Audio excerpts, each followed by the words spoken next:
যাদের মা নাই তারা জানে মা না থাকার কি জ্বালা, যাদের বাবা নাই তারা জানে বাবা না থাকার কি জ্বালা। এখন ঘরে ঝগড়া করেন, এখন ভাল লাগে না আব্বা আম্মারে, এখন আব্বা এই ভুল ধরে, আম্মা এইটা বলে, এখন অনেক অসহ্য লাগে।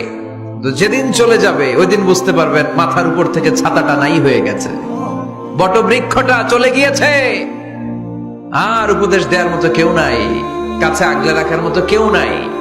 এজন্য আব্বা আম্মা থাকতে আমরা যেন আব্বা আম্মার কাছ থেকে দোয়া চাই। আব্বা আম্মার দোয়া কোনোদিন আল্লাহ তাআলা ফিরিয়ে দেয়। মায়ের মর্যাদা অনেক বেশি, বাবার চেয়ে 3 গুণ বেশি, কমসে কম। কয় গুণ বেশি? মা মা মা, তারপর বাবা। 3 বার মা। কয়বার মা? একবার বাবা। তার মানে মাকে ইসলাম দিয়েছে স্বর্ণ পদক, দিয়েছে রৌপ্য পদক, দিয়েছে ব্রোঞ্জ পদক, আর বাবাকে দিয়েছে সান্ত্বনা পুরস্কার। আমরা এটা নিয়েই খুশি, ঠিক কিনা?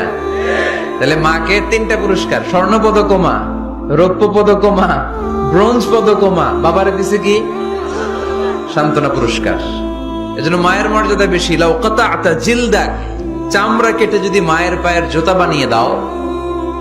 ছোটবেলা যে মায়ের বুকের দুধ খেয়েছো, আল্লাহর হাবিব বললেন 1 ঢোক দুধের শোধ আদায় হবে না, ঠিক কিনা?